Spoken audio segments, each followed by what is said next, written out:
Welcome to icon India. ఈ video ద్వారా మనం టీజీపీఎస్సీలో చాలా మార్పులు రాబోతా ఉన్నాయి. ఆ సంస్కరణలకి సంబంధించినటువంటి అంశాలను గురించి మాట్లాడదాం. అయితే టీజీపీఎస్సీకి సంబంధించి ఈరోజు మేలోనే ఈ కొత్త నోటిఫికేషన్లకి సంబంధించిన అనౌన్స్మెంట్ ఉంటుంది అని చెప్పేసి చైర్మన్ గారు, టీజీపీఎస్సీ చైర్మన్ బుర్ర వెంకటేశం గౌడ్ గారు వెలువరించడం జరిగింది. అయితే ఈ విషయం మనందరికీ తెలిసిందే. కానీ ఇప్పుడు టీజీపీఎస్సీలో వస్తున్నటువంటి మార్పులకి సంబంధించినటువంటి అంశం గురించి డిస్కస్ చేస్తే, టీజీపీఎస్సీకి సంబంధించినటువంటి బోర్డు మెంబర్స్ అలాగే చైర్మన్ డిసెంబర్ 2024 థర్డ్ వీక్లో ఢిల్లీలో పర్యటించడం జరిగింది. యూపీఎస్సీ అలాగే కేంద్ర స్థాయిలో పరీక్షలు నిర్వహించేటువంటి ఎస్ఎస్సికి సంబంధించినటువంటి బోర్డ్స్ని ప్రత్యేకంగా పరిశీలించి అక్కడ పర్యటించి టీజీపీఎస్సీలో తీసుకురావాల్సినటువంటి మార్పులను గురించి స్టడీ చేసి రావడం జరిగింది. 2 రోజుల పర్యటన జరిగింది. ఆ పర్యటన తర్వాత ఈరోజు ప్రకటనని మనం ఒకసారి అబ్జర్వ్ చేస్తే టీజీపీఎస్సీలో భారీగా సంస్కరణలు జరగబోతున్నాయి అనేది చాలా క్లియర్గా అర్థమవుతుంది. అయితే అంతకంటే ముందు ఇంకొక విషయం ఏంటి అంటే, ఏమేమి సంస్కరణలు జరగబోతున్నాయి అనేది నేను చెప్తాను. ఇంకా ఈ జనవరికి సంబంధించి 11, 12 ఎప్పుడు అని అంటున్నాం, ఈ జనవరి 11, 12వ తేదీలలో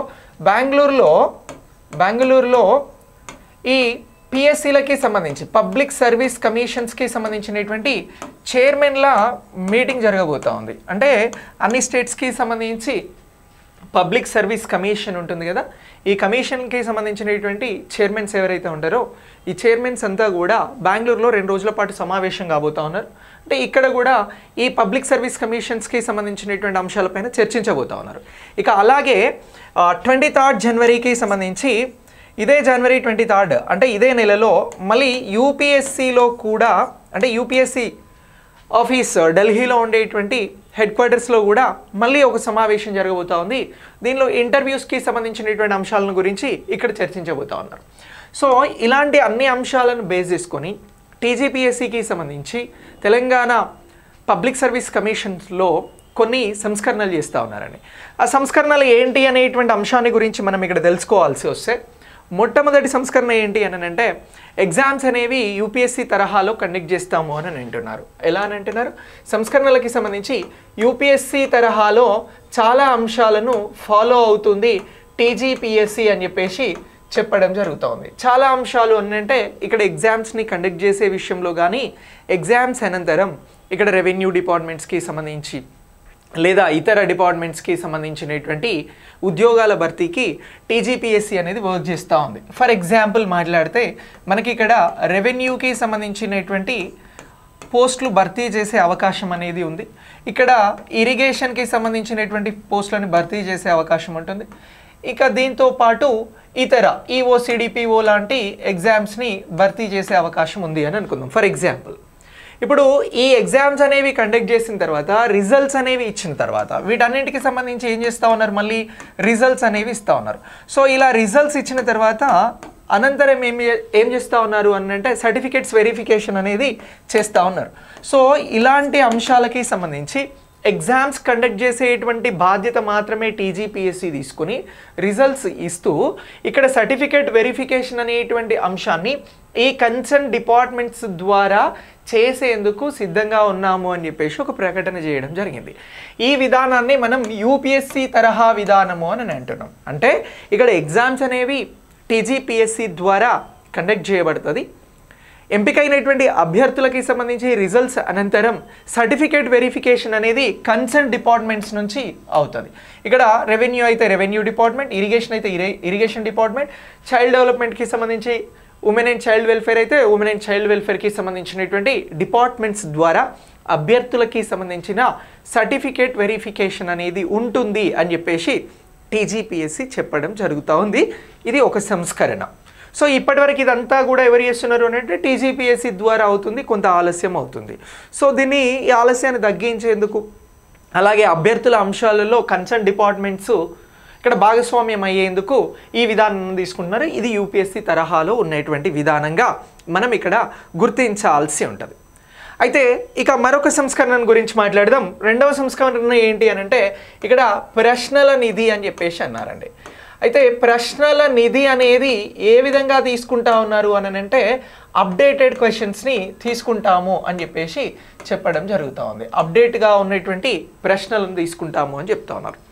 అప్పుడప్పుడు మనం ఎగ్జామ్స్ రాసినప్పుడు చాలా పాతకాలం ప్రశ్నలు వచ్చినవి, లేకుంటే ఇంతకుముందు ఎప్పుడు అడగాల్సినటువంటి ప్రశ్నల్ని ఇప్పుడు అడిగారు అనేటువంటి అంశాలను మనం అభ్యర్థుల నుంచి వింటూ ఉంటాం. సో ఇప్పుడు టీజీపీఎస్సీ ఏం చేస్తాము అని అంటుంది అని అంటే ప్రశ్నల నిధిని, అంటే ఇక్కడ క్వశ్చన్ బ్యాంక్ అనేది ఒకటి రెడీ చేసుకుంటాం. ఈ క్వశ్చన్ బ్యాంక్ అనేది కూడా ఎలా ఉంటుంది అని అంటే అప్డేటెడ్గా ఉంటుంది అని చెప్పేసి చెప్పడం జరుగుతూ ఉంది. ఇగో దీనిలో శ్రద్ధ తీసుకుంటాము అని చెప్పేసి మరొక సంస్కరణ అంశంగా టీజీపీఎస్సీ ఈ ఎగ్జామ్ క్వశ్చన్స్ పైన మాట్లాడుతుంది అని ఇటువంటి అంశాన్ని మనం ఇక్కడ గుర్తించాల్సి ఉంటుంది. ఇలాంటి సంస్కరణ ఒకటి జరగబోతూ ఉంది. ఇక మూడవ అంశం ఏంటి అని అంటే బ్లూ ప్రింట్ అనేది ఉండదు అని చెప్తా ఉంది. ఏమని చెప్తా ఉన్నారు? ఇక మూడవ అంశంగా గుర్తుంచుకోండి, బ్లూ ప్రింట్ అనేది ఉండదు. అసలు ఇక్కడ బ్లూ ప్రింట్ అంటే ఏంటి అని అంటే ఇక్కడ అకాడమిక్కి సంబంధించినటువంటి ప్రశ్నలు, ఫర్ ఎగ్జాంపుల్ డిగ్రీయో లేదా ఏదైనా పీజీనో లేదా ఏదైనా ఇంజనీరింగో అయితే అకాడమిక్కి సంబంధించినటువంటి ఎగ్జామ్స్లలో ఈజీగా, అలాగే మీడియం లెవెల్లో హార్డ్కి సంబంధించినటువంటి క్వశ్చన్స్ అనేవి ఫ్రేమ్ చేసి ఇస్తూ ఉంటారు సిలబస్ని బేస్ చేసుకొని. ఇక్కడ బ్లూ ప్రింట్ అనేది మరి టీజీపీఎస్సీ ఫాలో అవుతుందా అని అంటే ఇప్పుడు మనకి ఏదైనా సిలబస్ ఇచ్చి ఆ సిలబస్లో ఇక్కడ నుంచి 10 మార్క్స్ లేదా ఇక్కడ నుంచి ఒక 12 మార్క్స్ లేదా ఇక్కడ నుంచి ఒక 15 మార్క్స్ అని మనం చదువుకుంటాం కదా, ఇలాంటి విధానం అనేది ఇకపై ఉండదు అని అంటుంది. బ్లూ ప్రింట్ని అనుసరించము అని చెప్పేసి టీజీపీఎస్సీ చెప్తా ఉంది. సో బ్లూ ప్రింట్ని ఎందుకు అనుసరించరు అనేటువంటి అంశానికి కారణం ఏం చెప్తా ఉంది అని అంటే, సో ఇప్పుడు ఇచ్చినటువంటి సిలబస్లో పర్టికులర్గా ఇన్ని మార్క్స్ వస్తాయని చెప్పడం వలన కాకుండా బ్లూ ప్రింట్ని అనుసరించకుండా ఎగ్జామ్ క్వశ్చన్ పేపర్ని ఇవ్వడం వలన అందరికీ ఒకే లెవెల్లో ఎగ్జామ్ ఉంటుంది. కాబట్టి టాలెంటెడ్స్ ఎవరైతే ఉంటారో వారు మెరిట్లో ఉంటారు అనేటువంటి అంశాన్ని ఇక్కడ టీజీపీఎస్సీ గుర్తిస్తూ ఉంది అని చెప్పేసి వెలువరించడం జరిగింది. అంటే నెక్స్ట్ ఎగ్జామ్స్ నుంచి మే నుంచి వచ్చేటువంటి నోటిఫికేషన్స్లలో బ్లూ ప్రింట్ విధానాన్ని అనుసరించము అని చెప్పేసి టీజీపీఎస్సీ చెప్తా ఉంది. మనకి సిలబస్ ఇస్తుంది, ఆ సిలబస్లో అన్నీ చదువుకొని ఉండాలి, ఎక్కడి నుంచి ఏ క్వశ్చన్స్ వస్తాయి అనేది టీజీపీఎస్సీ విషయం ఉంటుంది.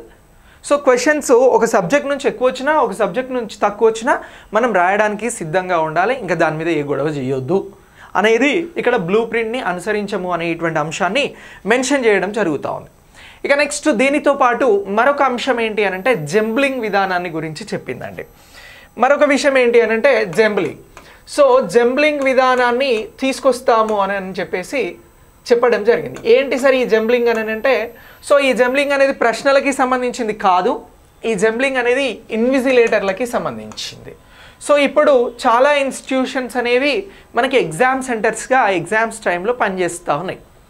అయితే పర్టికులర్గా ఏదైనా ఒక ఇన్స్టిట్యూషన్ని తీసుకుంటే ఆ ఇన్స్టిట్యూషన్లో ఉండేటువంటి స్టాఫ్ అక్కడ ఇన్విజిలేషన్ చేస్తూ ఉంటారు కాంపిటేటివ్ ఎగ్జామ్స్కి సంబంధించింది. ఇదంతా మనందరికీ తెలిసిందే.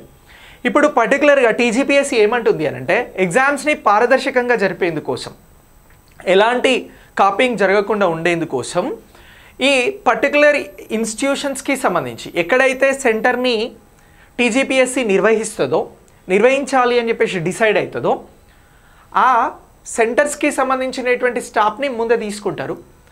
ఇలా అన్ని ఇన్స్టిట్యూషన్స్కి సంబంధించి సెలెక్ట్ చేసుకునేటువంటి ఇన్స్టిట్యూషన్స్కి సంబంధించి టీజీపీఎస్సీ ఏం చేస్తుంది అని అంటే ఆ స్టాఫ్కి సంబంధించినటువంటి డేటా మొత్తం కూడా రిజిస్టర్ చేసుకొని వారిని జంబ్లింగ్ విధానంలో, అంటే ఆ ఇన్స్టిట్యూషన్లోనే కాకుండా ఇంకా వేరే ఇన్స్టిట్యూషన్స్లో డ్యూటీ చేస్తుంది, వాళ్ళకి డ్యూటీ అనేది వేస్తుంది.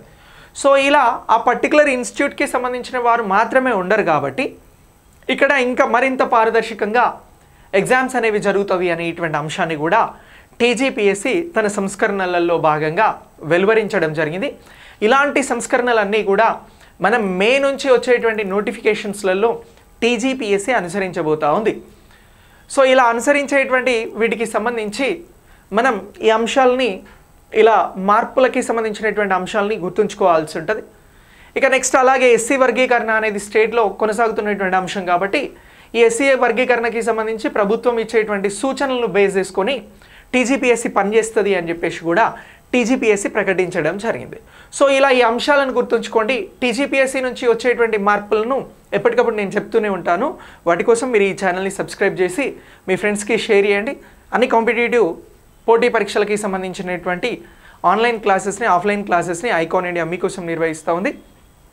వీటి కోసం మీరు ఐకాన్ ఇండియా యాప్ని రిజిస్టర్ చేసుకోండి. Thanks for watching. నెక్స్ట్ వీడియోలో మళ్ళీ కలుద్దాం. Thank you.